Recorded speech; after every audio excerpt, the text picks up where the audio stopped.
pessoal, eu sou o professor João Moura, professor de matemática, especialista em educação profissionalizante, ensino da matemática e estatística e pedagogo. Estamos aqui nesse projeto que a Prefeitura do Natal está trazendo para vocês, o Aprova Natal, e hoje teremos a nossa aula de matemática. Vamos começar a aula. Vamos aqui para a primeira questão, pessoal. Essa questão que eu trouxe para vocês é uma questão que fala de teoria de conjuntos, que nós vamos precisar fazer utilizando o diagrama de Venn. Vamos ler a questão para que vocês entendam, para a gente começar a nossa resolução, ok? Então vamos lá. Questão 1. O Departamento de Ensino de uma determinada instituição fez um levantamento sobre 50 professores. Vamos marcar aqui, a primeira informação importante. 50 professores alocados nos cursos oferecidos e verificou que 30 professores lecionavam no ensino médio. Então, a primeira informação que nós temos é de 50 professores. Vamos anotar aqui, total de professores, total 50. E a informação seguinte é que 30 professores lecionavam no ensino médio. Vamos colocar aqui, ensino médio, 30 professores, ok? Muito bem. Continuando a leitura e as informações do problema. 26 professores lecionavam no ensino fundamental. Então, vamos colocar aqui, ensino fundamental, tá? Ensino fundamental, 26 professores. Preste atenção agora nesse detalhe. 10 em outras modalidades de ensino. Ora, que modalidades são essas? São as modalidades que não são ensino médio nem ensino fundamental. Pode ser educação profissionalizante, pode ser educação de jovens e adultos, ok? Não é ensino médio nem ensino fundamental. Então, vamos colocar aqui outras modalidades. 10 professores. Tranquilo, pessoal? E alguns no ensino médio e fundamental. Preste atenção aqui nesse cognitivo I, pessoal. Alguns no ensino médio e fundamental. Em teoria de conjuntos, isso é determinante, porque esse I, esse cognitivo I, significa interseção. E o problema não dá o valor dessa interseção, mas nós vamos encontrar, a partir daí, a partir da interseção, nós vamos começar a resolver o problema. Então, educação, ensino médio, interseção com ensino fundamental, eu não sei quantos professores são. Lembre de uma coisa, tudo que eu não conheço em matemática, eu posso atribuir uma variável. Então, eu vou dizer que essa interseção é X. Tranquilo para todo mundo? Muito bem. Com base nestas informações, conclui-se que o número de professores, observe a pergunta, que não lecionavam no ensino médio é igual a o número de professores que não lecionavam no ensino médio. Então, agora vamos aqui para o nosso diagrama de Venn. Vou mudar aqui a cor da caneta, que é para a gente entender melhor. Olha só, aqui nós temos o diagrama de Venn. Eu tenho dois tipos de variáveis. Ensino médio, ensino médio, que eu vou chamar de EM, e ensino fundamental, um diagrama para cada. Muito bem, vamos partir da primeira informação. Total de professores, esse universo todinho aqui, 50 professores. Tranquilo para você que está em casa? Isso. Ensino médio, ele me diz que são 30 professores. Ensino fundamental, 26. Outras modalidades que não são ensino médio nem fundamental, 10. Aqui fora. Certo? Fora de ensino médio e ensino fundamental. Mas aqui está o X da questão, o próprio X, a interseção. Primeira coisa que você tem que mentalizar.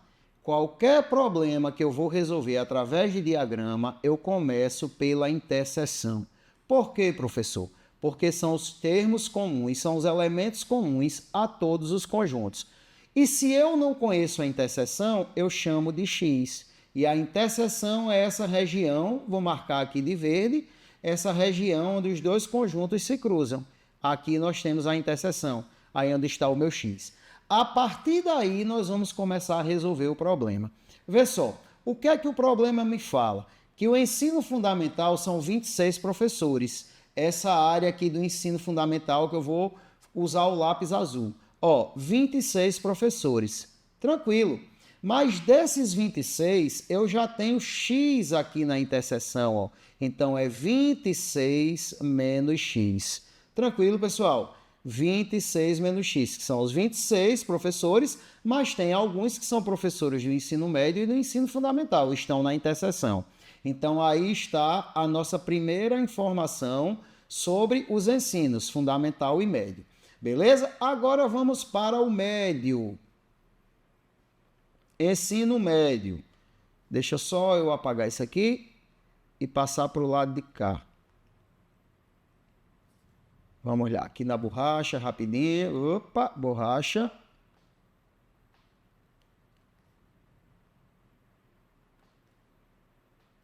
Borracha deu uma falhada, mas resolvido o problema.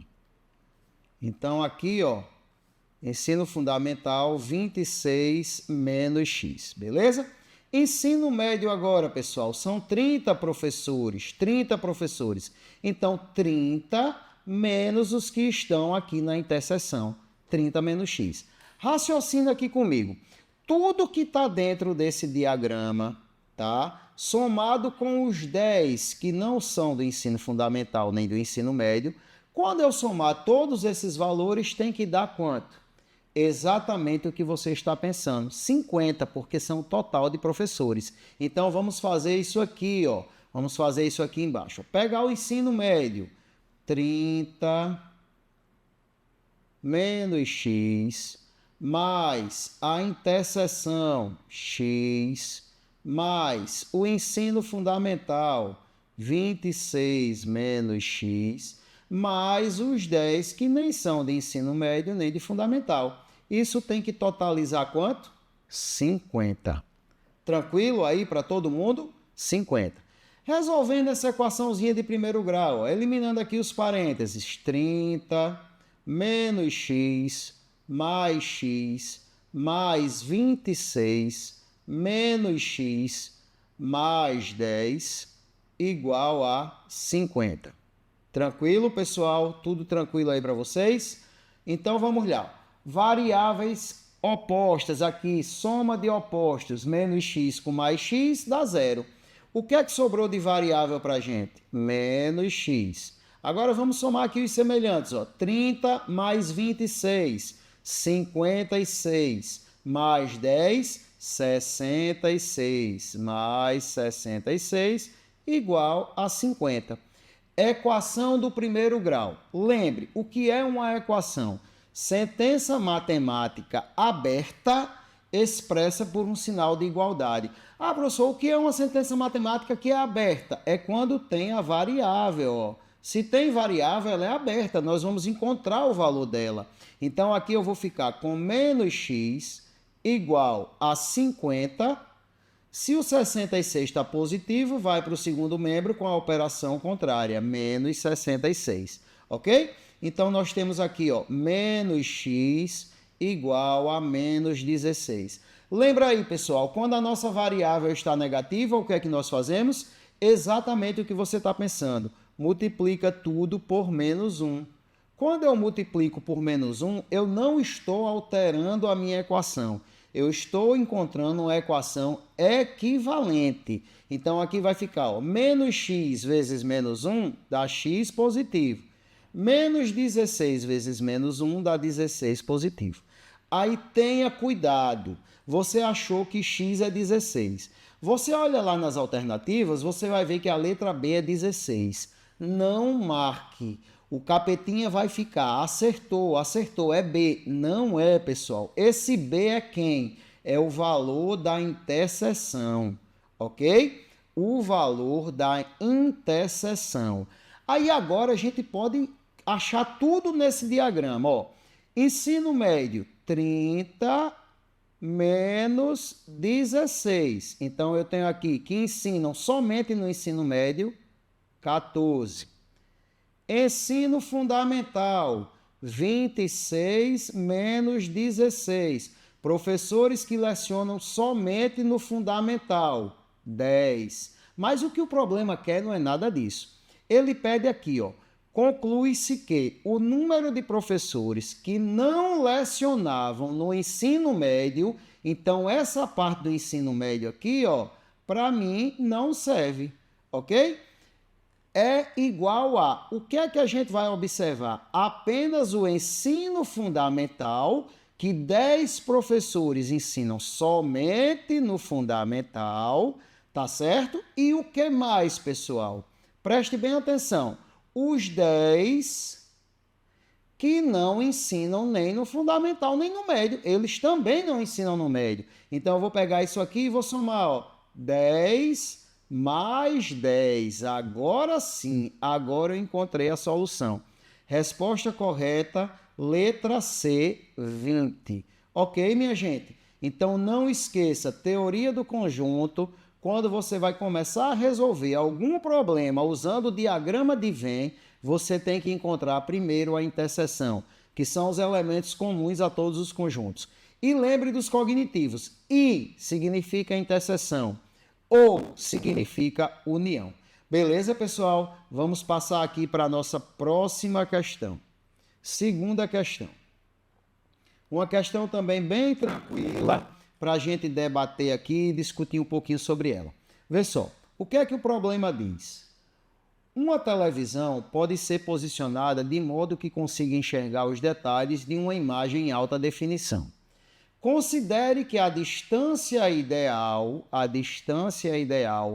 com conforto visual para se assistir a televisão de 32 polegadas é de 1,8 metro. Então, para eu ter uma televisão de 32 polegadas na minha casa, a distância ideal para que eu tenha um conforto visual é de 1,8 metro. Tranquilo? É isso que o problema nos fala. Muito bem. Suponha que haja uma relação de proporcionalidade direta. Proporcionalidade. O que é que você lembra? Proporção. Aí vamos parar um pouquinho aqui o problema e vamos lembrar o que é uma proporção. Eu vou escrever aqui para vocês, ó, proporção, para a gente entender. Agora preste atenção no que eu vou falar. Proporção nada mais é do que uma igualdade entre duas razões. Se eu tenho uma igualdade entre duas razões, eu tenho uma proporção. Isso aqui, ó, por exemplo, A está para B, assim como C está para D. Uma igualdade entre duas razões. Beleza, pessoal, o que é que a gente precisa lembrar aqui? Que toda proporção ela tem 4 termos, ó. Primeiro termo, segundo termo, terceiro termo e quarto termo. E esses termos recebem um nome especial. O primeiro e quarto termos, onde começa e onde termina a proporção, são chamados de extremos. Professor, por que eu tenho que lembrar disso? Você vai já saber. O segundo e o terceiro termo, que estão entre os extremos, estão no meio da proporção, são chamados de meios. Por que eu tenho que lembrar disso? Porque você tem que lembrar da propriedade fundamental da proporção. O que é que fala a propriedade fundamental da proporção, minha gente? Ela diz isso aqui, ó. Abre o teu coração e escuta o que eu vou dizer. Mentaliza aí com o coração aberto. A propriedade diz o seguinte: em toda proporção, o produto dos extremos, produto, multiplicação, o produto dos extremos é igual ao produto dos meios, ou vice-versa. O que é que significa esse vice-versa? O produto dos meios ser igual ao produto dos extremos, que é isso que eu vou escrever aqui para vocês, ó. Vai mentalizando aí. Em toda proporção, o produto dos extremos, nessa proporção aí, ó, A vezes D, é igual ao produto dos meios, B vezes C, ou vice-versa, B vezes C igual a vezes D. Essa é a propriedade fundamental da proporção. E você tem que levar ela no seu coração para o resto da sua vida, porque ela é muito utilizada em matemática, tá certo, minha gente? Então vamos voltar aqui para o problema. Ó. Suponha que haja uma relação de proporcionalidade direta. O que é que significa isso aqui direta? Significa que se aumenta uma coisa, vai aumentar a outra. Se diminui uma coisa, vai diminuir a outra. Entre o tamanho da tela e a distância ideal, existe uma proporcionalidade direta. Beleza, pessoal? Vamos lá. Considere que um espectador dispõe de uma televisão de 60 polegadas e que ele deseja se posicionar em frente a ela, do jeito que vocês estão aí, ó, em frente a mim, tá? Com conforto visual.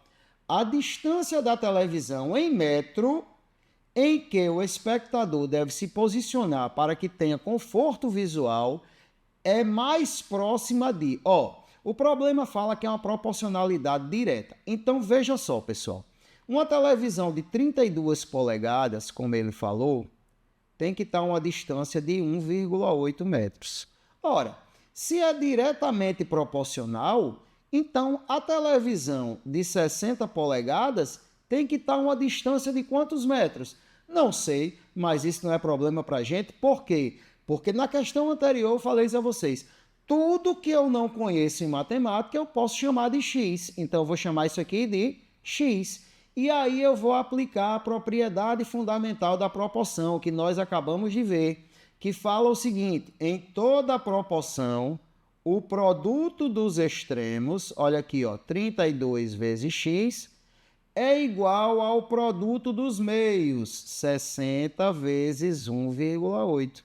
Então acabou o nosso problema, pessoal. Então aqui vai ficar 32x igual a 60 vezes 1,8 dá 108. Quando vocês fizerem essas continhas aí, vão achar 108.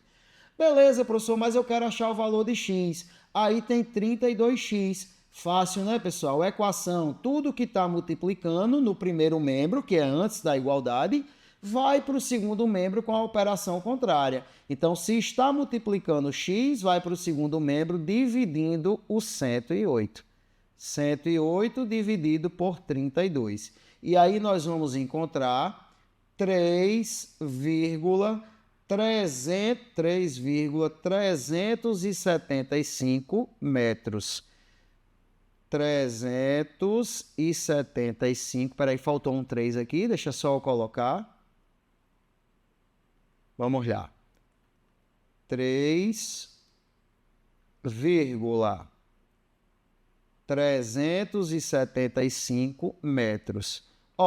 Mas ele diz aqui, mais próxima de... Se você olhar as opções, você não tem 3,375, mas você tem 3,37. Então, isso aqui é aproximadamente 3,37 metros. Beleza, minha gente? Alternativa correta, letra D.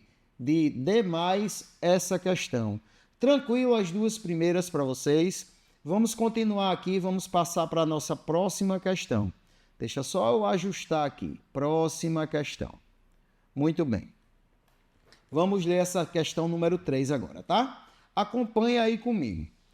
Até novembro de 2011, não havia uma lei específica que punisse fraude em concursos públicos. Isso dificultava o enquadramento dos fraudadores em algum artigo específico do Código Penal, certo? Fazendo com que eles escapassem da justiça mais facilmente.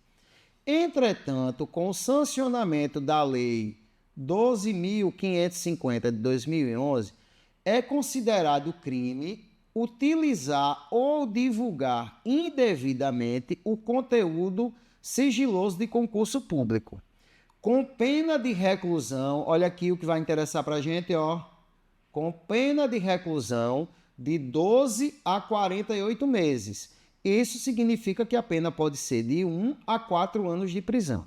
Tranquilo? Caso esse crime seja cometido por um funcionário público, a pena sofrerá um aumento de 1/3. sofre um aumento, um acréscimo de 1/3. Se um funcionário público for condenado por fraudar um concurso público, sua pena de reclusão poderá variar de... Minha gente, é o seguinte, observe só. O que é que nós temos aqui? Nós temos no início que a pena é de 12 a 48 meses. De 12 a 48 meses, certo? Só que quem é funcionário público vai ter um acréscimo de 1/3 dessa pena. Então, como é que a gente vai resolver esse problema, pessoal? O di em matemática significa multiplicação. Então, o que é que eu vou fazer? Eu vou calcular 1/3 de 12 e 1/3 de 48.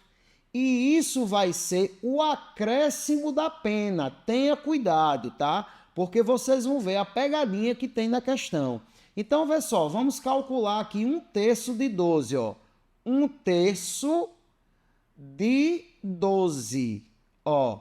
O que é que eu vou fazer? Uma multiplicação de frações. Eu não vejo nada embaixo do 12, mas eu tenho que enxergar que é o número 1. A gente não vê, mas enxerga. Isso aqui, ó, é a mesma coisa de 12 sobre 1. Como é que eu faço multiplicação de frações? Numerador por numerador, denominador por denominador. Então, eu vou fazer 1 vezes 12, 12. 3 vezes 1, 3. E 12 dividido por 3 dá 4. Ok? Por enquanto, observe o que eu vou falar a vocês. Vamos fazer a mesma coisa com 48. Vamos calcular 1/3 de 48. 1/3 de 48. É 1 vezes 48, que é 48, dividido por 3, que isso aqui vai dar 16. Aí, olhe só a pegadinha. Olhe para a letra A na questão. A letra A diz de 4 a 16 meses. Não marque, não caia na tentação. Está errado. Esses 4 meses e esses 16 meses é o acréscimo na pena para quem é funcionário público. Cuidado com a interpretação do problema. Então, veja só, se um funcionário público pode pegar de 12 a 48, se uma pessoa normal pode pegar de 12 a 48 meses, e o funcionário público tem um acréscimo de 1/3, então na pena inicial ele tem um acréscimo de 4 meses e pode chegar na pena final 16 meses. Então, olha só, como é que vai ficar essa pena para quem é funcionário público? 12 mais 4, 16, tá certo?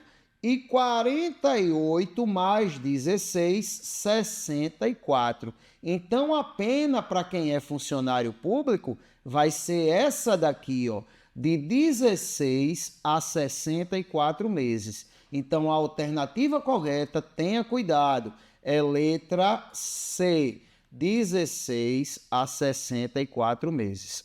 Tranquilo? Leia com calma o enunciado da questão, pessoal, para você não se confundir, porque as pegadinhas existem na questão, ok? Vamos para a próxima questão, a questão de número 4.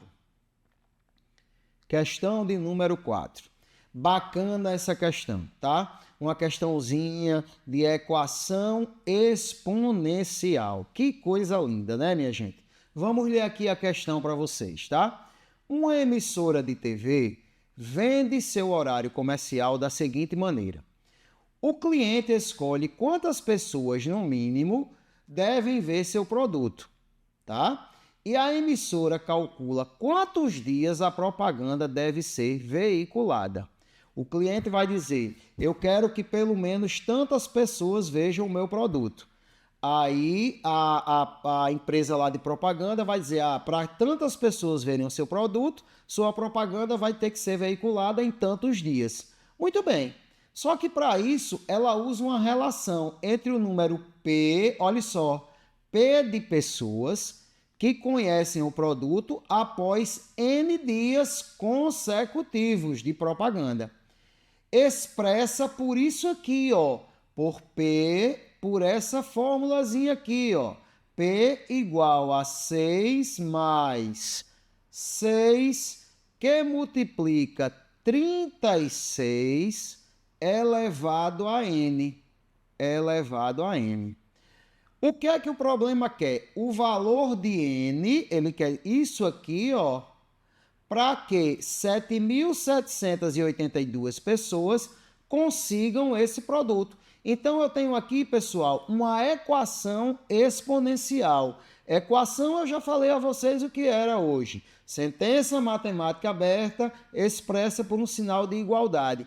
E quando é que ela é exponencial? Quando a variável aparece no expoente. Está aqui o N. Beleza, pessoal? Muito tranquila essa questão. Por quê, professor? Porque o problema me diz o valor de P. A pessoa lá que vai contratar a empresa não quer que 7.782 pessoas vejam? Então, isso é o valor de P, que foi dito lá no enunciado. Ó, P de pessoas que conhecem o produto.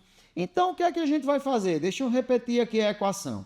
P igual a 6 mais 6 que multiplica 36 elevado a n, onde P eu vou substituir por 7.782, igual a 6 mais 6 que multiplica 36 elevado a n. Beleza, pessoal? Então, o que é que nós temos? Uma equação exponencial. Esse meu 6 aqui, que está no segundo membro, somando, eu vou passar para o primeiro membro. Vou subtrair de 7.782. Porque se está positivo, muda de membro, fica com a operação contrária. Então, 7.782 menos 6, olha só que legal, igual a 6 que multiplica 36 elevado a n. Tranquilo, galerinha? Até aí, tudo tranquilo, não é isso?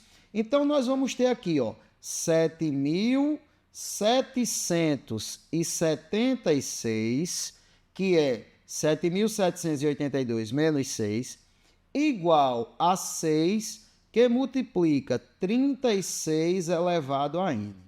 Eita, professor, agora complicou. Complicou nada, pessoal. Vou passar para cá, para esse lado, para vocês verem melhor, tá? Então, vou repetir aqui, ó, 7.776 é igual a 6 que multiplica 36 elevado a n. Galerinha, vê só, observe isso aqui, eu vou até marcar aqui de preto. Observe isso aqui. O 6 está multiplicando 36 elevado a n. Ora, se eu tenho uma equação, eu posso passar esse 6 para o primeiro membro. Se ele está multiplicando, ele vem para o primeiro membro com a operação contrária. Então, eu vou ter aqui, ó, pessoal, preste atenção, 7.776 dividido por 6, igual, eu já posso tirar até esse parêntese agora, ó, 36 elevado a n. Muito bem, quando você dividir 7.776 por 6, você vai encontrar 1.296. 1.296, igual a 36 elevado a n. Beleza, agora vem o princípio da equação exponencial. Como é que eu resolvo uma equação exponencial? Cheguei nesse ponto aqui, então eu tenho que deixar os dois membros na mesma base, certo? Eu tenho que arranjar uma maneira de deixar na mesma base. Mas se é uma equação exponencial, sempre vai ter uma maneira. Olha aqui o segundo membro. A minha base é 36, é a menor base que eu tenho. 1.296, pessoal, vou até colocar aqui em cima. É a mesma coisa de 1.296 elevado a 1. Então, eu vou ter que deixar esse 1.296 na base 36. Mas isso é tranquilo demais para vocês e para mim. Por quê? Porque eu me lembro que 36 ao quadrado é 1.296. Então, eu vou transformar isso aqui em uma potência, ó. 1.296 é a mesma coisa de 36 ao quadrado. Pronto. Eu alterei? Não, eu apenas estou escrevendo de uma maneira diferente o 1.296. Igual a 36 elevado a n. Agora ficou show de bola, pessoal. Por quê? Equação exponencial. Quando eu igualo as bases, eu elimino. Então, o que é que sobrou aqui para a gente? 2 igual a n. Se eu digo que Tomé é igual a Bebé, eu posso dizer que Bebé é igual a Tomé. N igual a 2. Então, para que tenham 7.782 pessoas conhecendo esse produto, a empresa tem que divulgar esse produto durante 2 dias. Alternativa correta, letra B, de bora para a próxima questão. Beleza, pessoal? Tranquilo até aí as 4 questões? Acredito que sim, tá? Então, vamos passar para a próxima questão. 5ª questão. Deixa eu tomar só um pouquinho de água aqui. Rapidinho. Vamos ler aqui a 5ª questão para a gente. Vamos lá, vamos ler aqui para todo mundo entender. Dados do Instituto de Pesquisas Econômicas Aplicadas, o IPEA, revelam que no biênio, lembre, biênio, 2 anos, biênio 2004 e 2005, nas rodovias federais, o que é que aconteceu, pessoal? Os atropelamentos com morte ocuparam o 2º lugar no ranking de mortalidade por acidente. Então, veja como o trânsito mata muito, tá? Isso foi 2004 e 2005. Nós já estamos em 2025. Então, veja que esses dados são exponenciais, eles estão sempre aumentando. Por isso que existem várias campanhas aí para um trânsito mais seguro, tá certo, pessoal? Então, vamos lá. A cada 34 atropelamentos, informação importante, ocorreram 10 mortes. A cada 34 atropelamentos, ocorreram 10 mortes. Cerca de 4.000 atropelamentos por ano. 4.000 atropelamentos por ano, um a cada 2 horas aproximadamente. Isso em 2004 e 2005, nesse biênio. Veja só, essa informação de 4.000 atropelamentos por ano não vai interferir no nosso problema, tá? Então, fique atento a 34 atropelamentos e 10 mortes. Vamos lá, pessoal. De acordo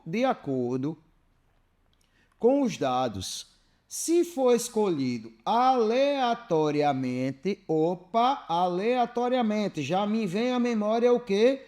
Probabilidade, coisas aleatórias, ao acaso.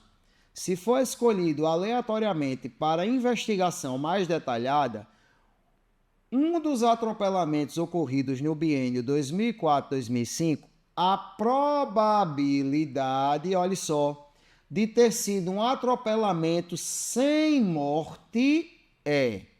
Muito bem, então vamos primeiro lembrar o que é aqui probabilidade.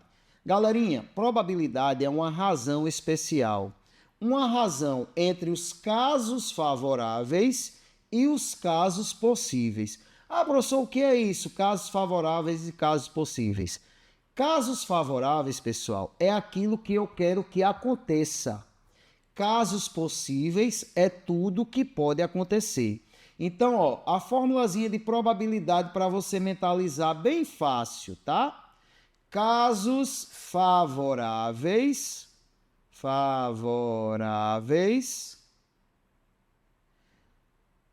está para os casos possíveis, ok? Que a gente utiliza assim, ó, para ficar mais fácil. CF, casos favoráveis, sobre CP, casos possíveis. Tranquilo? Essa é a fórmula para você calcular a probabilidade, tá? Casos favoráveis, o que eu quero que aconteça. Casos possíveis, tudo que pode acontecer. Muito bem, então vamos voltar aqui ao problema. Ele pede a probabilidade de ter sido um atropelamento sem morte. Aí vamos aqui para os dados do problema. O problema me diz que são 34 atropelamentos. O total. Atropelamentos. Olha só. E ele me diz que 10, a cada 34, 10 ocorrem mortes. Mas o que o problema pede é os que não têm mortes. Então, 100 mortes, ora, se eu tenho a cada 34, 10 têm mortes, então 24 são 100 mortes. Isso aqui é o que no meu problema? É o que eu quero que aconteça. Os meus casos favoráveis. Tranquilo, pessoal? Professor, e os casos possíveis? Casos possíveis é tudo que pode acontecer. São os 34 atropelamentos. Então, eu vou fazer apenas essa probabilidade entre os casos favoráveis, 24, e os casos possíveis, que são os 34 atropelamentos. Tranquilo? Professor, e as 10 mortes? As 10 mortes estão aqui nesses 34. Mas o que eu quero investigar é a probabilidade que ele aconteça sem ter morte. Quantos são? São 24? Beleza. Acabou aí, pessoal? Não. Você pode até olhar que não tem essa alternativa. Por quê? Porque uma razão é uma fração. Então, eu posso simplificar. Eu vou simplificar 24 e 34 por 2, porque ambos são múltiplos de 2. Então, quando eu divido 24 por 2, dá 12. Quando eu divido 34 por 2, dá 17. Então, a nossa probabilidade é de 12 para 17. Agora, vamos entender o que é que isso diz. O que é que essa probabilidade me diz? Que a cada 17 acidentes que ocorrem, 12 são sem morte, graças a Deus. Ok, minha gente? Então, a alternativa correta, letra E, é muito tranquila essa questão. Ok? Chegamos ao final da quinta questão, pessoal. Vamos passar para a próxima questão, que é a nossa sexta questão aqui dessa aula de matemática. Tá? Olha só, uma questão que envolve gráfico. Vamos ler aqui para vocês. Antes de começar a ler a questão, eu quero que vocês observem esse tipo de gráfico. Esse gráfico, pessoal, quando aparece figurinhas, ele é chamado de pictograma. Pictograma. É para chamar mais a atenção do leitor, certo? Ele chama mais a atenção do leitor. Ele é chamado de pictograma, quando aparece com essas figuras. Às vezes vocês encontram alguns assim, por exemplo, que um carro desse está pela metade, é porque vale a metade da quantidade, tá? Esse tipo de gráfico é o pictograma. Então vamos ler aqui a questão. De acordo com um relatório recente da Agência Internacional de Energia, AIE, o mercado de veículos elétricos atingiu um novo marco em 2016. Veja que essa questão é do Enem, mas é uma questão um pouquinho mais antiga, tá? Mas todas aqui são do Enem. Quando foram vendidos mais de 750 mil automóveis da categoria. Veja só, em 2016, os carros elétricos atingiram o marco. Foram vendidos mais de 750 mil automóveis dessa categoria. Beleza? Com isso, o total de carros elétricos vendidos no mundo alcançou a marca de 2 milhões de unidades, desde que os primeiros modelos começaram a ser comercializados em 2011. Então, o primeiro carrinho elétrico saiu lá em 2011. No Brasil, a expansão das vendas também se verifica. A marca A, por exemplo, expandiu suas vendas no ano de 2016, superando 360 unidades as vendas de 2015, conforme representado no gráfico. Agora vamos entender aqui o gráfico.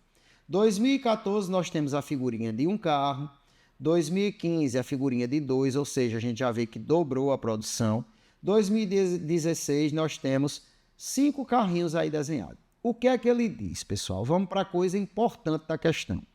Ele diz que a marca A expandiu suas vendas no ano de 2016, superando em 360 unidades as vendas de 2015. Olha aqui para o pictograma. Até aqui, as vendas são iguais entre 2015 e 2016. Em 2016, ele superou, vocês estão vendo que tem 3 carrinhos aqui, em 360 unidades. Esses 3 carrinhos correspondem às 360 unidades que ele superou o ano de 2015. Tranquilo?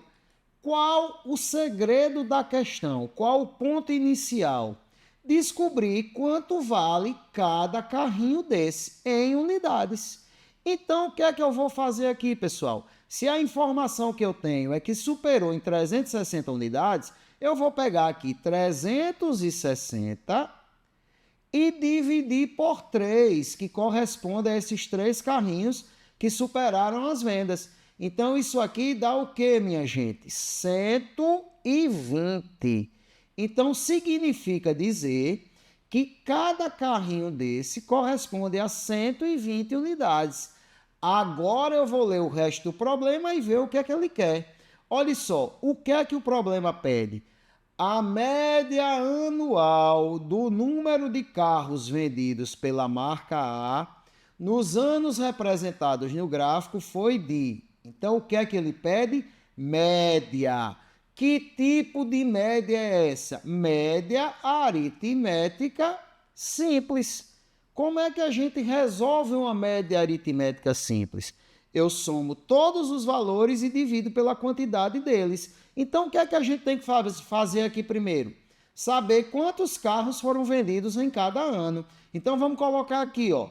Em 2014, se só tem um desenho ali de um carrinho, é porque foi vendido 120 veículos. Em 2015, se eu tenho 2 carrinhos lá desenhados, foram 2 vezes 120, que dá quanto? 240. E 2016, olha só, 2016. Quantos carrinhos nós temos no pictograma? 5. 5 vezes 120. 5 vezes 120 dá 600. Então foram vendidos 600 veículos. Feito isso, eu vou somar eles, ó, 120 mais 240 mais 600 e vou dividir por quanto, pessoal? Por 3, porque é a média de 3 anos. Tudo isso, ó, dividido por 3. Tranquilo? Então, a nossa média aritmética, que é simples nesse caso, vai dar, quando eu somar tudo isso aqui, vai dar 960, que é 120 mais 240 mais 600. Tudo isso dividido por 3. Então, a nossa média anual de venda desses carrinhos elétricos aí foi 320, ok? 320 foi a média anual desses carrinhos elétricos nos anos de 2014, 2015 e 2016. Alternativa correta, letra D, de demais de fácil, ok? Questão 6 aí para vocês. Vamos para a 7ª questão, minha gente. 7ª questão. Vamos lá. Deixa eu só molhar aqui a garganta. Vamos ler aqui a 7ª questão para vocês. Preste atenção nessa questão, tá? Vamos aqui, deixa eu colocar o marca-texto. Cadê? Marca-texto, para a gente ir marcando algumas coisas aqui interessantes. Um dos grandes problemas enfrentados nas rodovias brasileiras é o excesso de carga transportada pelos caminhões. Muito bem. Dimensionado para o tráfego dentro dos limites legais de carga, o piso das estradas se deteriora com o peso excessivo dos caminhões. Além disso, o excesso de carga interfere na capacidade de frenagem e no funcionamento da suspensão do veículo, causas frequentes de acidentes. Ciente dessa responsabilidade e com base na experiência adquirida com pesagens, um caminhoneiro sabe que seu caminhão pode carregar no máximo, olha só, 1.500 telhas ou 1.200 tijolos. Considerando esse caminhão carregado com 900 telhas, quantos tijolos no máximo podem ser acrescentados à carga de modo a não ultrapassar a carga máxima do caminhão? Muito bem, agora vamos aqui para os dados do problema. Observe só, o caminhoneiro lá tem o seu caminhãozinho, vou fazer aqui um desenho de mais ou menos de um caminhão. Vocês estão vendo aqui, né? Parece um caminhão, tá aqui. E ele sabe que o caminhão dele pode carregar... Deixa eu só terminar aqui o outro caminhãozinho. Imagine que aí tem 2 caminhões. Ele sabe que ele pode carregar, no máximo, quando for telha, 1.500. Quando for tijolos, observe, 1.200 tijolos, certo? Muito bem. O que é que está acontecendo? O caminhão dele está carregado com 900 telhas. 900 telhas. Certo, pessoal? É isso que o problema nos diz. E ele quer saber qual a carga máxima de tijolos que ele pode colocar nesse caminhão. Tranquilo, pessoal. A gente vai fazer aqui uma regrinha de 3 simples e direta. Porque, olha só, eu vou colocar aqui telhas para vocês entenderem. E tijolos. Observe só o que é que acontece. O caminhão, ele pode carregar 1.500 telhas, que equivale também a 1.200 tijolos. Vocês concordam comigo? Muito bem. O caminhão dele agora está carregado com 900 telhas. Então, vê só, se ele pode carregar 1.500 telhas, quantas telhas faltam para a capacidade máxima desse caminhão? É esse o raciocínio. Então, você vai pegar 1.500 e vai diminuir de 900, que vai ter que encontrar um resultado de 600 telhas. Essas 600 telhas são equivalentes a quantos tijolos? Não sei, vou descobrir agora. Ó. 600 telhas está para X tijolos. Tranquilo, pessoal? Regra de 3, simples e direta. Então, vou montar aqui essa proporção. Ó. 1.200 está para X, assim como 1.500 está para 600. E a gente já pode começar a simplificar aqui. Ó. 2 zeros daqui com 2 zeros daqui, tá certo? Tranquilamente. E também posso simplificar, deixa eu mudar a cor aqui para vocês verem melhor. Também posso simplificar aqui 15 e 6. Eu posso simplificar os 2 por 3, tá certo? Então vai ficar assim para mim, ó. 1.200 está para X, assim como 5 está para 2. Tranquilo aí, pessoal? E agora eu vou aplicar a propriedade fundamental da proporção, que a gente viu há pouco tempo. Lembre da propriedade fundamental da proporção. Em toda proporção, o produto dos extremos é igual ao produto dos meios, ou vice-versa. Então, vou multiplicar aqui em forma de x. Ó. 5 vezes x, 5x. 1.200 vezes 2, vou colocar aqui, 1.200 vezes 2. Então, nós vamos ter 5x igual a 2.400, tá? Tranquilo aí para todo mundo? X é 2.400 dividido por 5. Quando você dividir 2.400 por 5, você vai encontrar 480. Então, ele vai poder carregar ainda o caminhão para não exceder a carga máxima com 480 tijolos. Beleza, pessoal? Regrinha de 3 simples e direta. Alternativa correta, letra D. Ok, minha gente? Vamos passar para a próxima questão. 8ª questão. Vamos lá. Vamos ver essa questãozinha aqui. Observe que questão bacana. O planejamento financeiro é essencial para quem deseja economizar ao longo do ano. João decidiu adiar a compra de um telefone celular que custava R$2.000 em janeiro. Vamos colocar aqui esse primeiro dado do problema. Em janeiro, o telefone custava R$2.000. Mas João decidiu não comprar, decidiu adiar. Muito bem. Acreditando que o preço poderia cair. No entanto, o preço do aparelho foi reajustado em 10% em abril. Abril, vamos colocar aqui para já ir resolvendo. o preço do aparelho foi reajustado em 10%. Então, vê só, era R$ 2.000, sofreu um acréscimo de 10%, ok?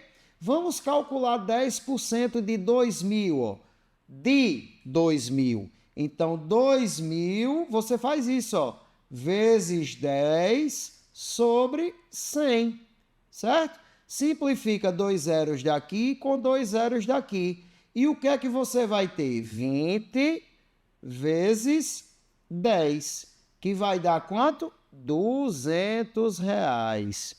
Então, em abril, o telefone que era 2.000 passou para R$ 2.200. João perdeu de comprar por 2.000, certo? E o problema ainda diz mais que ele sofreu um novo reajuste em junho, de mais 10%. Então, em junho, olha só, pessoal, presta atenção, ele sofreu um novo reajuste de 10%. Mas veja bem, esse reajuste é em cima dos 2.000 inicial? Negativo, é em cima do novo preço. O novo preço já era R$ 2.200 e sofreu um reajuste, um acréscimo de 10%. Vamos lá. 10% de 2.200, pessoal, 10% de 2.200 é R$ 220, ok? Então, em junho, deixa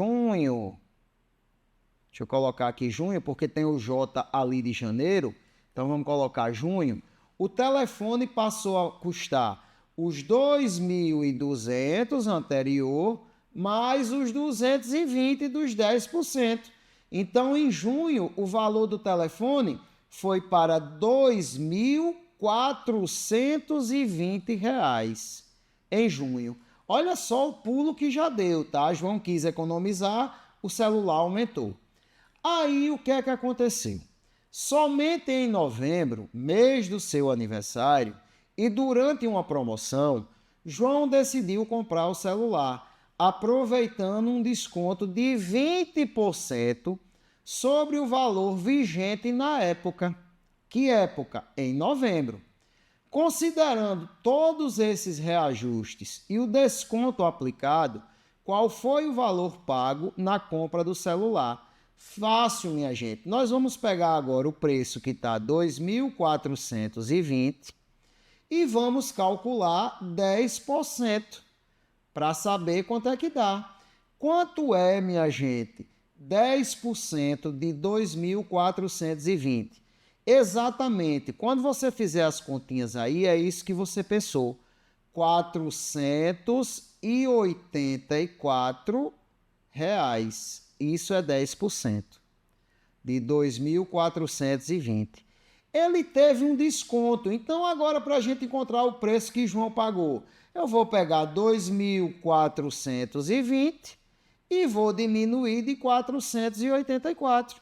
Apenas isso, galerinha. Olha só, 2.420 menos 484 vai dar 1.936.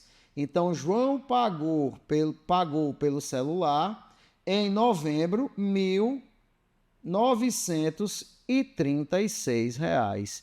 Alternativa correta, letra A de amo matemática. Ok?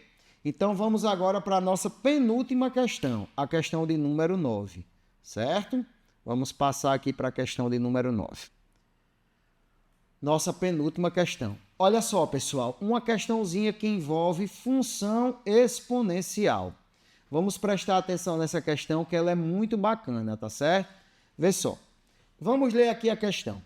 Um elemento radioativo decai de modo que a quantidade restante, chamada de FT, quantidade restante, do elemento aos T segundos, é dado por FT igual a 60, que multiplica 2 elevado a menos 0,02T. Ó, função, uma coisa dependendo de outra. Quantidade restante depende do tempo. Uma coisa depende de outra, tá? Sendo assim, a diferença entre quantidades restantes desse elemento radioativo aos 50 segundos e aos 150 segundos, nesta ordem, na unidade de medida de Ft, será igual a... Pessoal, muita conversinha para uma questão tranquila. O que é que você vai fazer? Eu vou calcular, tá, a quantidade restante desse elemento radioativo aos 50 segundos e aos 150 segundos. Aonde, professor? Na função que foi dada. Vamos escrever aqui, ó, 50 segundos. Vamos calcular aqui o tempo, desculpe, a quantidade de elemento aos 50 segundos. Eu vou pegar aqui a função Ft igual a 60 vezes 2 elevado a menos 0,02t. Ó, o t significa tempo. Qual o tempo que eu quero calcular agora? Os 50 segundos. Então, ó, meu Ft, o que sobrou aos 50 segundos vai ser 60 vezes 2 elevado a menos 0,02 vezes 50. Ó, é o que eu vou substituir. O meu T aqui vai ser 50. É o que eu substituí aqui, ó. Certo? Então, o meu Ft vai ser 60 vezes 2 elevado a... Presta atenção. 0,02 vezes 50 dá 1, pessoal. 1. Como tem o sinal negativo, menos 1. O que é que eu tenho agora aqui? Ó? Uma potência com expoente negativo. Aí você tem que lembrar das regrinhas de potenciação. Potência com expoente negativo. O que é que eu faço, professor? Pelo amor de Deus. Simples, galerinha. Inverte a base e o expoente fica positivo. Apenas isso. Inverte a base e o expoente fica positivo. Então, isso aqui vai ficar assim, ó. Ft vai ser igual a 60, que multiplica. Olhe bem, o inverso de 2. Observe, 2 é a mesma coisa de 2 sobre 1. Então, o inverso de 2 é 1 sobre 2. Então, 60, que multiplica 1 sobre 2. Quando eu inverto a base, o meu expoente fica positivo. E você sabe que todo número elevado a 1 é ele mesmo. Então, Ft vai ser 60 vezes 1 sobre 2. Ora, 60 vezes 1 sobre 2 é a mesma coisa de 60 dividido por 2, porque 60 vezes 1 é 60, dividido por 2 vai dar 30. Então, o que é que aconteceu? A quantidade restante, presta atenção, não acabou não, tá? A gente está na metade do problema. A quantidade restante, quando o meu tempo for 50 segundos, é 30. Agora eu vou fazer o mesmo processo, vou só mudar a cor da caneta, para quando o meu tempo for 150 segundos. 150. Opa, o 5 não quer ficar por quê? Ficou 150 segundos. Então, eu vou pegar aqui a função Ft igual a 60 vezes 2 elevado a menos 0,02 vezes quanto, pessoal? Agora, o meu T, 150. Beleza? Tranquilo para todo mundo? Então, vamos lá. Ft vai ser 60 vezes 2 elevado a quanto? Olha só, pessoal. Menos 0,02 vezes 150 vai dar menos 3. Ok? 0,02 vezes 150 dá 3. Como tem o sinal negativo, menos 3. Aí, o que é que eu vou fazer? A mesma coisa aqui, ó. Potência com expoente negativo. Inverte a base e o expoente fica positivo. Então, 60 vezes o inverso de 2. 1 sobre 2. Tudo isso elevado a 3. Aí o que é que nós temos agora aqui? Potência de uma fração eleva o numerador ao expoente indicado e o denominador também. Então, FT, galerinha, vai ficar assim, ó, 60 vezes 1 elevado a 3 é 1, 2 elevado a 3 é 8. Cuidado para não multiplicar, é potência, tá? Não faça 2 vezes 3, não. É 2 vezes 2 vezes 2, 2 elevado a 3, que é 8. Então, aqui, ó, FT vai ser 60 vezes 1, que é 60, dividido por 8. 60 dividido por 8 dá 7,5. O que restou quando o tempo é 150 segundos. Mas acabou? Não. O que é que o problema pede? O que é que o problema pede? A diferença entre essas quantidades restantes. Nesta ordem. Que ordem? Vamos colocar aqui. Vamos colocar aqui de verde. Na ordem que foi dado os segundos. Primeiro dos 50 segundos, depois dos 150. Então, o que é que a gente vai fazer para a resposta final? Resposta, vamos lá. Como é que vai ficar aqui essa resposta? Observe, eu vou pegar 30 e vou diminuir de 7,5. Pronto, acabou-se o problema. 30 menos 7,5 vai dar 22,5, que é a nossa resposta final. Alternativa correta, A de amo matemática. E agora chegou a hora da nossa última questão. Espero que tenha sido proveitosa essa aula para vocês, que vocês tenham entendido, tá? Você vai ter essa aula no YouTube, lá no canal do YouTube. Aproveita e segue o nosso canal também, tá? Professor João Moura. Temos aí Instagram, TikTok e YouTube. Aproveita e segue também, que lá também tem umas aulinhas de matemática para vocês. E umas dicasinhas para concurso, tá certo, pessoal? Então, vê só. Vamos para a questão 10. Preste atenção. Vixe, professor, essa questão cheia de desenho, mas tá tranquilo. Vamos ler aqui, depois eu vou passar para a próxima página que os desenhos são maiores. Vamos olhar. O esquema 1 mostra a configuração de uma quadra de basquete. Os trapézios em cinza, aqui, ó, o que está em cinza aqui, deixa eu botar aqui com marca-texto para vocês, ó. Os trapézios em cinza, tá? Os trapézios no esquema 1, chamados de garrafões, correspondem a áreas restritas. Quem joga basquete aí sabe, né? Que essa partezinha que está cinza é o garrafão, que nós chamamos. Visando atender às orientações do Comitê Central da Federação Internacional de Basquete, FIBA, em 2010, que unificou as marcações das diversas ligas, foi prevista uma modificação nos garrafões das quadras, que passariam a ser retângulos, como mostra o esquema 2. Então, pessoal, antigamente os garrafões eram trapézios. Depois dessa modificação, depois de 2010, os garrafões viraram retângulos. Como está aqui, ó, no esquema 2, retângulo, e no esquema 1, trapézio, certo? Muito bem. O que é que o problema pede?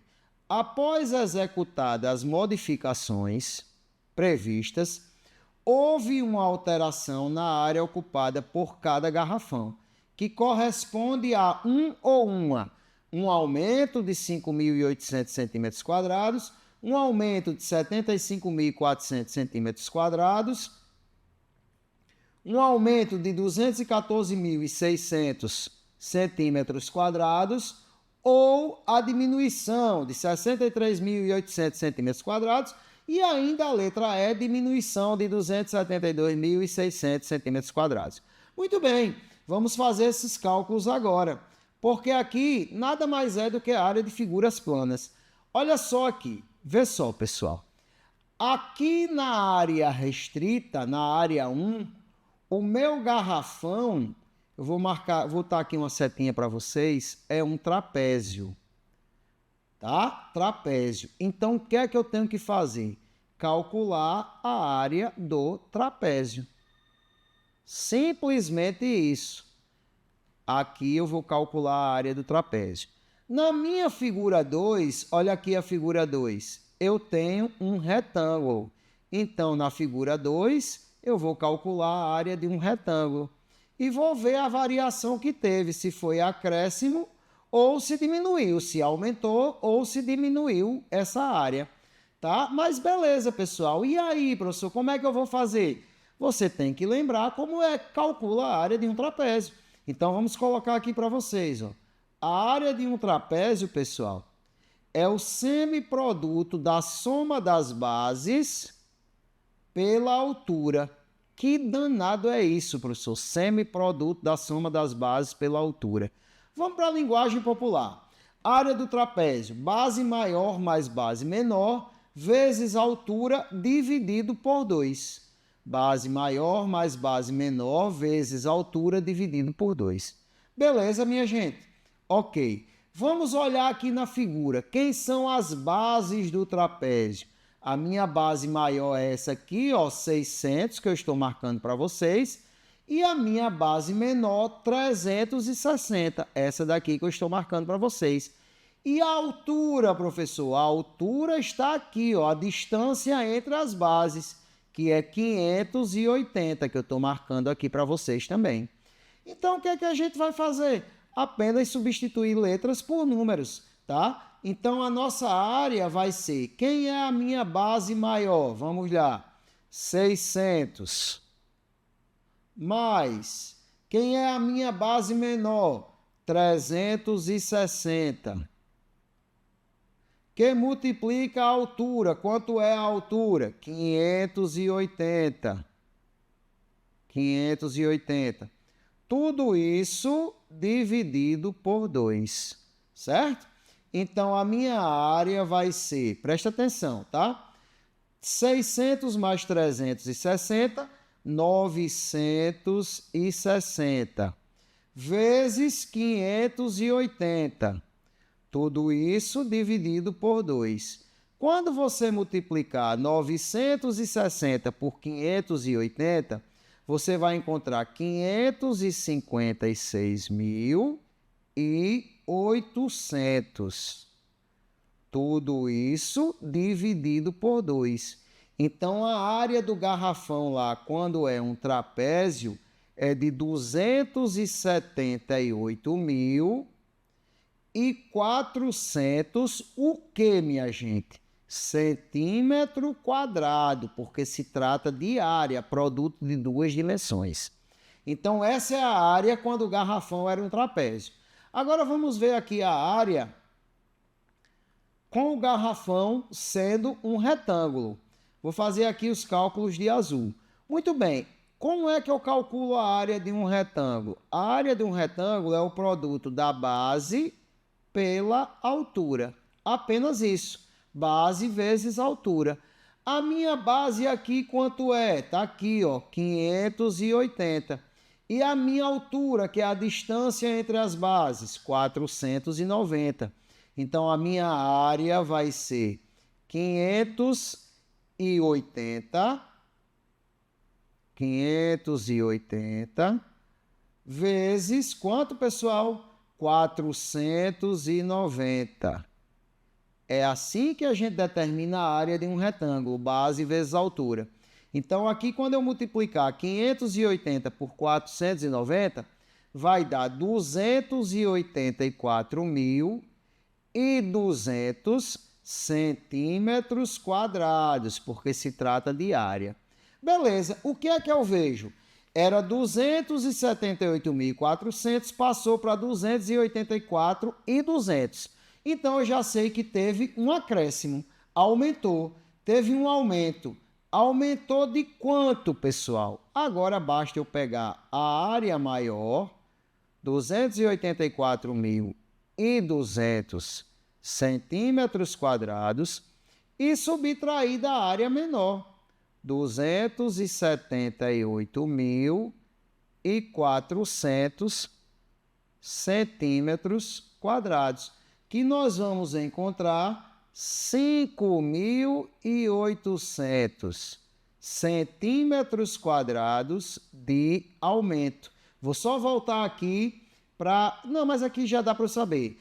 A alternativa correta, resposta dessa questão é letra A. Aumento de 5.800 centímetros quadrados. Beleza, pessoal? Terminamos por aqui a nossa aula. Espero que contribua muito para vocês, tá? E estaremos por aqui sempre que precisar, certo?